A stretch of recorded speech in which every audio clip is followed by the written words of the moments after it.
तो शादी तय हो गई। वो एक राजकुमारी हैं। बड़ा कार्यक्रम आयोजित किया गया। वहां का हर व्यक्ति, छोटे से छोटा और बड़े से बड़ा, सभी लोग इकट्ठे हुए। भारत में ये परंपरा है कि दूल्हा अपने लोगों के साथ आता है। आमतौर पर आप देखेंगे कि वो घोड़े पर सवार होकर आएगा और वो अपनी दौलत दिखाएंगे और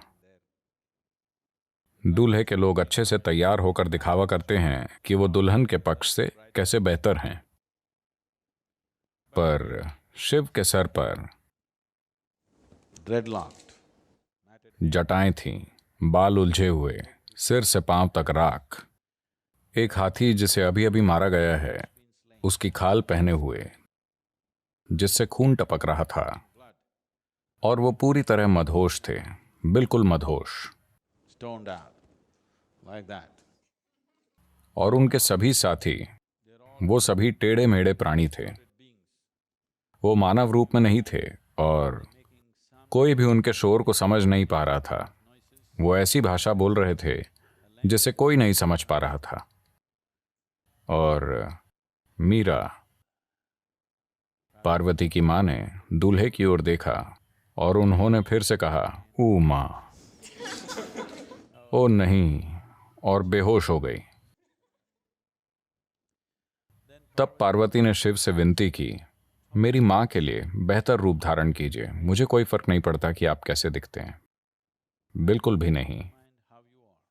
मैं बस आपको इसी तरह चाहती हूं। पर मेरी मां के लिए थोड़ा सुंदर रूप दिखाइए।" शिव ने कहा, "ठीक है।"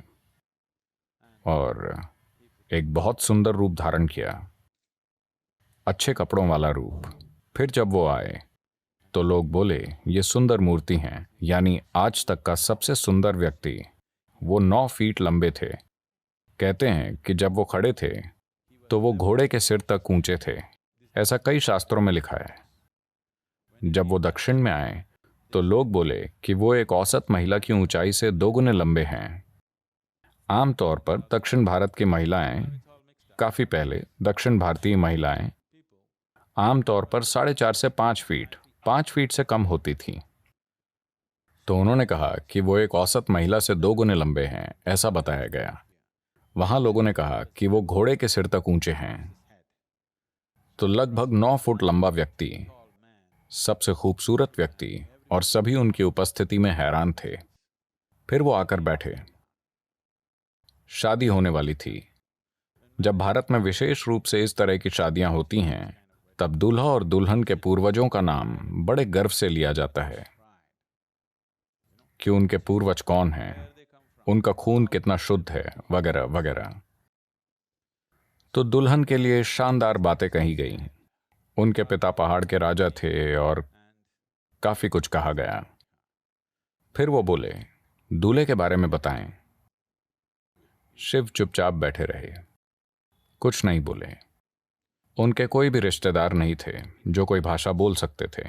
उनके साथ मौजूद दूसरे प्राणी अजीब आवाजें निकाल रहे थे। तब दुल्हन के पिता बुरा मान गए। बिना पूर्वजों के इस व्यक्ति से मेरी बेटी कैसे शादी करेगी? Nobody knows where he comes from, who his parents are, what is his lineage. कोई नहीं जानता कि ये कहां से आया है, इसके माता पिता कौन हैं, इसका वंश क्या है। मैं इसे अपनी बेटी कैसे दूं? वो गुस्से में उठ खड़े हुए। तब एक ऋषि थे, नारद, जिनके पास एक तार वाला यंत्र, एक तारा था। वो बस टैंग टैंग टैंग करते रहे। राजा को और भी गुस्सा आया। "आप एक तारा क्यों बजा रहे हैं?" नारद ने कहा, "यही उनका वंश है। उनके पिता नहीं हैं, उनकी मां भी नहीं है, तो उनकी बुनियादी क्या है?" टैंग।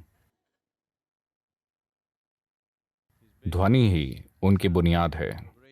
वो बस एक कंपन से पैदा हुए हैं। उनके ना तो माता पिता हैं, न ही कोई वंश। तब राजा चिढ़ गए, लेकिन शादी हो गई।